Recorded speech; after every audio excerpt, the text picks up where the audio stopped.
बे बड'लेण्ड इंखं टेलिभिजन दिनैनि रादाबखौ फरायदों आं प्रनय दैमारि। दिनैनि गाहाय रादाबाव दङ बिटिसि खुंथाया बर' हारिनि गुबुन गुबुन आफादफोरजों बर' हारिनि जेंना सुस्रांनायनि बागै सावरायदों। हादरनाङै कर'ना भेक्सिन होनाया दिनैनिफ्राय जागायबाय। आगु गिबि मन्त्रि प्रफुल्ल कुमार महन्तआ आइसिइउआव। गौरब गगৈ, रिपुन बराजों लोगोसे कंग्रेस दैदेनगिरिफोरखौ पुलिसआ हमदों। चित्तरन्जन बराखौ गाग्लोबग्रा सानै सुबुंखौ हमबाय।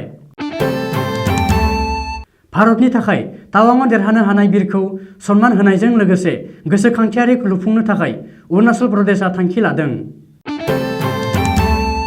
गेलेनायनि मन्थ्रिया योगाखौबो बादायलायनाय गेलेग्रा महरै गनायथिदों। आं सासे फावखुंगुर जानायनि जाहोना शाहरुख खान, बुंदों राजकुमार रावआ। दानिया फैदो आबुं रादाबाव।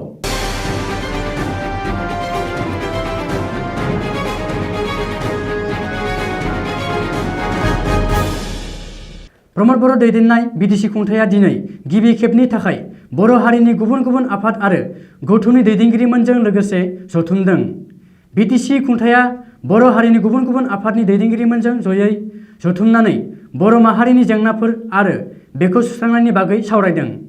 क'क्राझार CITनि सावराय नब्लाङाव बानजायनाय बे हाबाफारियाव बिटिसि खुंथायनिफ्राय बिटिसिनि गाहाय प्रमद बर', लेङाइ गाहाय गबिन्द चन्द्र बसुमतारी, बिटिसिनि बुंथिगिरि कातिराम बर' आरो गोबांसा मावफुं सोद्रोमा बर' थुनलाइ आफाद, दुलाराय बर' फरायसा आफादखौ लाजेननानै बर' हारिनि गुबुन गुबुन आफादफोरनि दैदेनगिरिमोना बाहागो लायो।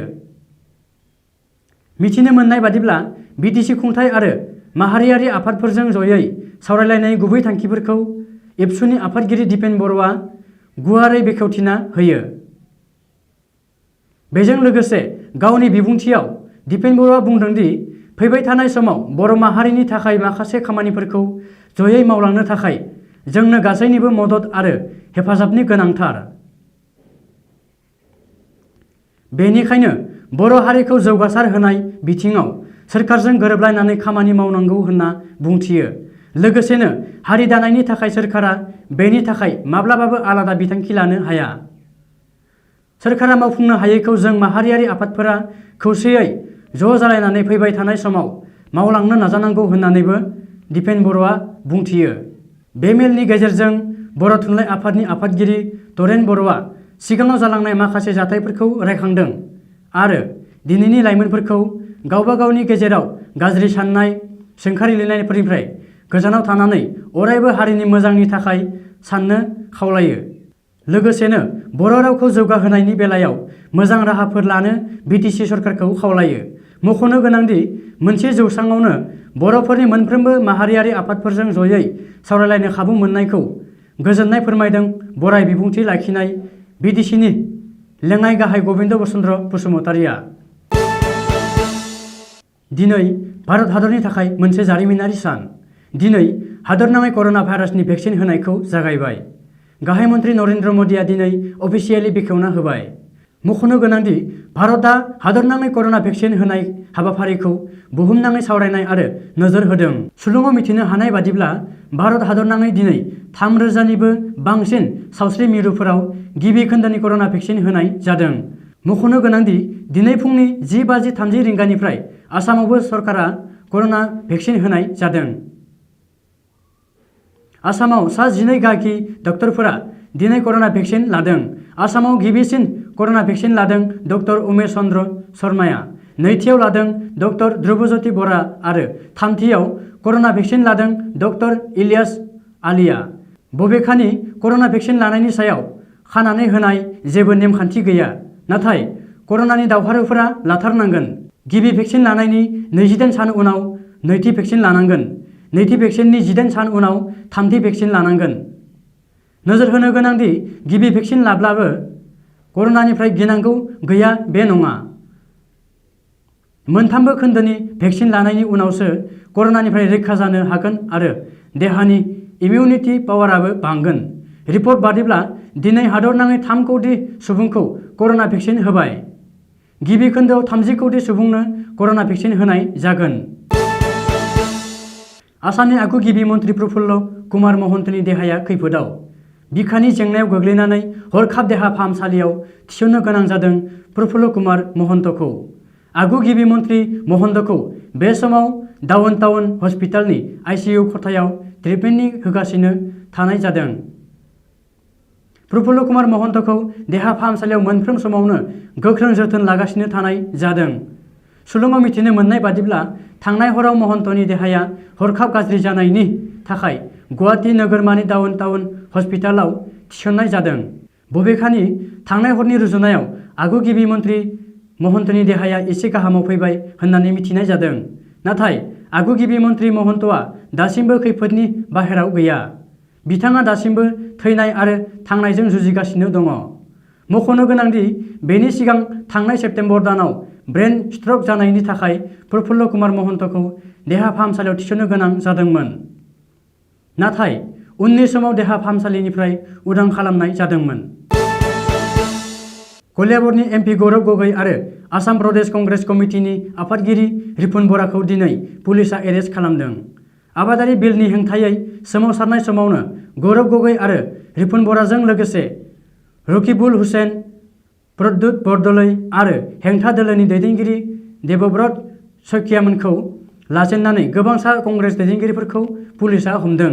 एपिसिसि आरो लाइमोन कंग्रेसनि बानजायनायाव दिनै आबादारि आयेननि हेंथायै राजभवन घेराव खालामनो हानजा सुरना ओंखारलांनाय समावनो कंग्रेस दैदेनगिरिफोरखौ पुलिसआ हमदों।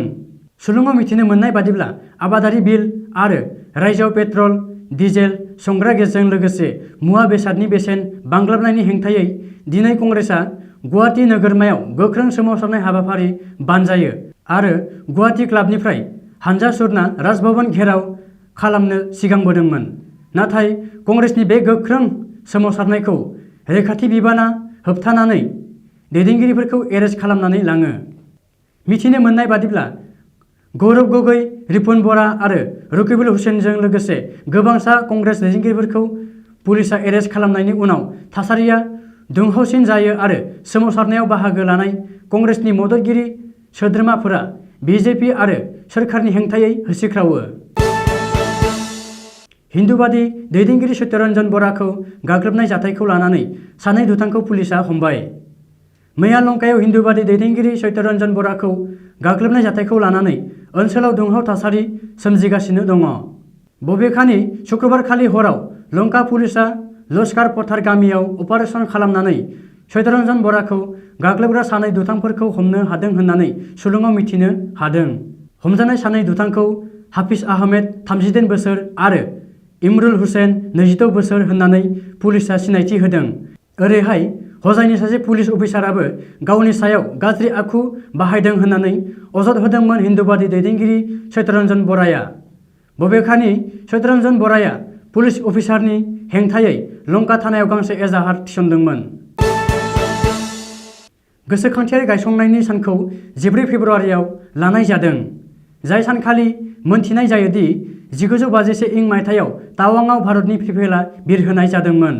जेराव मेकमोहन हांखोनि साखाथियाव थानाय ओनसोलाव थांनानै आरो बैहाय फिरफिलाखौ बिरहोनानै भारत खुंथायनि नीति लाबोनायनि 70 बोसोरनि उनाव अरुणाचल प्रदेश खुंथाया मेजर रालेंनाव काटिंखौ मोनसे गोसोखांथिनि गेजेरजों सन्मान होनो बिथांखि लानाय जादों। मख'नो गोनांदि गोसोखांथिनि खाम्फानि लुफुंनाया तावां जिल्लानि खुंथायनि गेजेरजों थि खालामनानै लानाय जायगायाव जागोन आरो बेनि अनगायै काटिंनि जिउआव सोरां खोख्लैनायनि अनगायै बियो मोनपा जनजातिनि हारिमुआरिखौबो सिनायथि होफागोन होननानै सुलुङाव मोनथिनाय जादों। गेलेनायनि मन्थ्रिया बिस्तिबारखालि सिरिबाङै योगासनखौ मोनसे बादायलायग्रा गेलेनाय हिसाबै फसंनो गनायथि होबाय। जाय मावखारि हुदानि मुलाम्फा खालामनायजों लोगोसे गोजाम हुदाखौ बोखांफिननाय जागोन। मख'नो गोनांदि गेलेनायनि मन्थ्रि किरेन रिजिजु आरो आयुषनि मन्थ्रि श्रीपाद येसो नायकआ बुंदोंदि मोनसे फोरबोनि सोलिफुनायाव योगासनखौ बादायलायनाय गेलेग्रा महराव दाफुंगोन। मोनथिनो गोनांदि बे आगाना योगाखौ बयनिबो थाखाय थुलुंगा होनो, बेनि मुलाम्फानि सोमोन्दै सांग्रां जाहोनो आरो बयखौबो देहायारि आरो गोसोआरि सावस्रिखौ साबसिन बानायनायाव मदद होनो थाखाय होननानै मोनथिनाय जादों। लोगोसे योग गुरु बाबा रामदेवनि नाजानायजों लोगोसे बुहुमनाङारि योगासनखौ गेलेनायनि फोरबोआ थांनाय बोसोरनि नभेम्बराव डिआर ओचार नागेन्द्रजों लोगोसे खुंजानाय जादोंमोन होननानै मोनथिनाय जादों। फावखुंगुर राजकुमार रावआ बुंदों दि आं सासे फावखुंगुर जाफैनायनि जाहोना शाहरुख खान। सासे फावखुंगुर आरो सुबुंनि महराव शाहरुख खाननिफ्राय सोलोंनांगौ गोबां दं। राजकुमारखौ थाबैनो प्रियंका चप्रा आरो आदर्श गौरबजों लोगोसे दा व्हाइट टाइगार सावथुनाव नुनो मोनगोन। रमेन बहारानीनि जोहै दिथा होजानाय दा व्हाइट टाइगार सावथुना अरविंद अरेगा लिरनाय बुकार बान्था देरहानाय उपन्यास बिजाबनि सायाव आरो 22 जानुवारियाव बे सावथुना नेटफ्लिक्सआव फोसावजागोन। मख'नो गोनांदि राजकुमारा प्रियंकाजों लोगोसे खामानि मावनायनि सोमोन्दै बुंदों दि प्रियंकाया सासे रोंखा-राखा महरगिरि आरो बियो सासे नोरोम आखुनि सुबुं। सासे मुलुगनाङारि फावखुंग्रि जानानैबो जोंखौ एसेबो मोनदांहोआखै दि बियो जोंनि सेराव सासे गोजौ थाखोनि फावखुंगुर होननानै। आं जेब्लाबो बिनि खामानि मावनायनि सायाव थुलुंगा मोनदों। बियो आंनि खामानिखौबो हेफाजाब होदों। आरोबाव आं बिजों लोगोसे खामानि मावफानो लुबैगोन आरो बै लुबैनाया थाबैनो जाफुंगोन होननानै राजकुमारा बुंदों। दिनैनि रादाबा एसेनोसै। गोजोन्थों।